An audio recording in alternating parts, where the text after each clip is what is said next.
నంద్యాల జిల్లా అధ్యక్షులు కాటసాని రాంభూపాల్ రెడ్డి ఆధ్వర్యంలో రాజ్యాంగ ఆమోద దినోత్సవ వేడుకలు ఘనంగా నిర్వహించారు. పాణ్యం మండల కేంద్రంలో డాక్టర్ బిఆర్ అంబేద్కర్ విగ్రహానికి పూలమాలలు వేసి నివాళులు అర్పించారు. వారు మాట్లాడుతూ రాష్ట్రంలో రెడ్ బుక్ రాజ్యాంగం నడుస్తుందని, సంబంధం లేని కేసులను రాజకీయ నాయకులకు అంటగడుతూ పబ్బం గడుపుకుంటున్నారని విమర్శించారు. పోలీసులు కూడా రెడ్ బుక్ రాజ్యాంగాన్ని అనుసరిస్తున్నారని తెలిపారు. నిత్యావసరమైన సరుకులు, కూరగాయలు, నూనె, కందిపప్పు ప్రతి ఒక్కటి రేట్లు విపరీతంగా పెంచేశారు. తెలుగుదేశం పార్టీ వారు మా పైన పెట్టిన కేసులు మాత్రమే విచారిస్తారా? వైఎస్ఆర్సీపీ నాయకులు పెట్టిన కేసులను విచారించరని ప్రశ్నించారు. కాలం ఎప్పుడు ఒకేలా ఉండదని, అది అధికారులు కూడా గమనించుకోవాలన్నారు. న్యాయాలు విచారించి చర్యలు తీసుకోవాలని సూచించారు. ఈరోజు మనం చేసుకోవడం జరుగుతుంది. మన దేశానికి స్వాతంత్రం 1947లో వచ్చిన తర్వాత ఒక రాజ్యాంగాన్ని అంటూ ఏర్పాటు చేసుకొని నవంబర్ 26, 1949లో ఈ రాజ్యాంగంను ఆమోదించడం జరిగింది.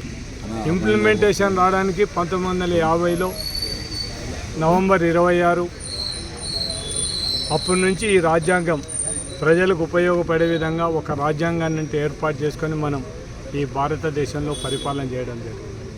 ఆనాటి నుంచి ఈనాటి వరకు కూడా రాజ్యాంగం ప్రకారం ఏదైతే ప్రజలకు ఏ హక్కులు కల్పించినారో, ఏ వాక్ స్వాతంత్రం కల్పించినారో, ఈ భారతదేశంలో పుట్టిన పౌరునికి ఏమేమి హక్కులు ఉన్నాయో అవన్నీ కూడా మన రాజ్యాంగం కల్పించిన హక్కులతోనే ఆనాటి నుంచి ఈనాటి వాడు కూడా పరిపాలన చేయడం జరిగింది. కానీ తెలుగుదేశం పార్టీ అధికారంలోకి వచ్చిన తర్వాత రాజ్యాంగాన్ని వదిలిపెట్టి వాళ్ళే ఒక రెడ్ బుక్ రాజ్యాంగాన్ని ఏర్పాటు చేసుకొని వాళ్ళకి ఏది నచ్చితే దాని విధంగా పరిపాలన చేసే విధంగా చేయడం జరుగుతుంది. వైఎస్ఆర్సీపీ వాళ్ళ ఇళ్ళ మీద దగ్గరికి అయితేనేమి, దౌర్జన్యాలు చేయడం అయితేనేమి, సంబంధం లేని కేసులు పెట్టడం అయితేనేమి, మామూలుగా ఏం సంబంధం ఎప్పుడో ఒక 4-5 ఏళ్ళ కిందట, సంవత్సరాల కిందట ఉండే కేసులు కూడా మళ్ళా తీసి మళ్ళీ ఇప్పుడు కేసులు పెట్టే పరిస్థితి ఈ రెడ్ బుక్ రాజ్యాంగంలో మనం చూడడం జరుగుతుంది.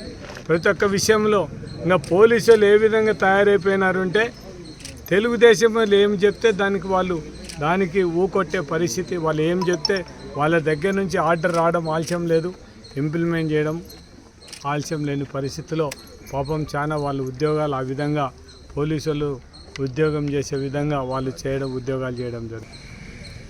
మేము మా ప్రభుత్వం ఉన్నప్పుడు తెలుగుదేశం నాయకులందరూ కూడా రోడ్లెక్కి మాట్లాడడం జరిగింది. జగన్మోహన్ రెడ్డి వల్లనే ఈ రాష్ట్రంలో మొత్తం రేట్లల్లో పెరిగిపోయినాయి. కూరగాయల ధరలు అయితే, నూనె ధరలు అయితే జగన్మోహన్ రెడ్డి పెంచడం జరిగింది. కానీ ఇప్పుడు ఒక్కసారి తెలుగుదేశం నాయకులను ఒక్కసారి అడిగేది ఒకటే, ఈ రేట్లలో మీ చంద్రబాబు పెంచుతున్నాడా, లేకుంటే మీ పవన్ కళ్యాణ్ పెంచుతున్నాడా, మీ లోకేష్ బాబు పెంచుతున్నాడా? మీరు ఒక్కసారి ఈ రేట్లను, కూరగాయల రేట్లు ఒక్కసారి చూడండి. మొత్తం రైతులకు సంబంధించిన వరకు మార్కెట్లో ఉండే రేట్లు ఏ విధంగా ఉన్నాయి, ఇంకా దాంతోపాటు రైతులు పండించిన పంటలకు కూడా గిట్టుబాటు ధర లేని పరిస్థితి.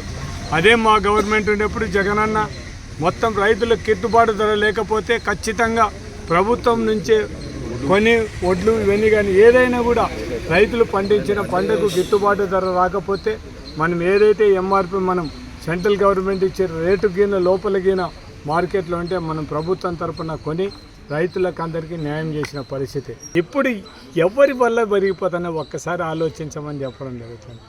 మేము ఉన్నప్పుడు పరిస్థితికి ఇప్పుడు ఉండే పరిస్థితికి ఒక్కసారి ఆలోచించాం. మేము ఉన్నప్పుడు అమ్మ ఒడి ఇస్తున్నాం, ఈరోజు అమ్మ ఒడి లేదు, ఏం లేదు. రైతు భరోసా ఇస్తున్నాం, రైతు భరోసా లేదు. ఊరికే రైతులకు సూపర్ 6లు అన్నీ పెట్టి మొత్తం రైతులు ప్రజలందరినీ కూడా మోసం చేయడం జరిగింది.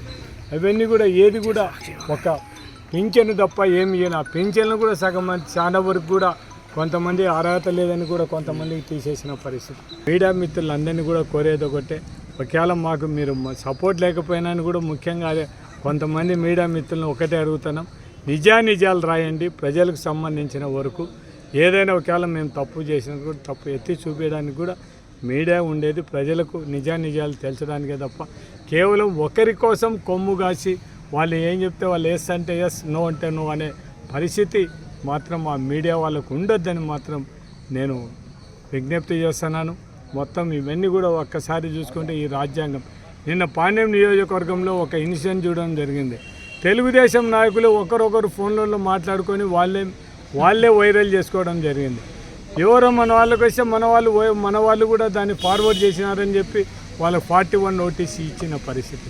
ఇంకొకసారి నేను పోలీసు వాళ్ళని కోరేది ఒకటే, కారుసాని రాంభూపాల్ రెడ్డి మీద తెలుగుదేశం నాయకులు పెట్టిన పోస్టులు ఇవన్నీ కూడా నేను కూడా ఖచ్చితంగా ఎస్పీ గారికి మొత్తం లోకల్ పోలీస్ స్టేషన్లో కూడా కంప్లైంట్ ఇస్తాను.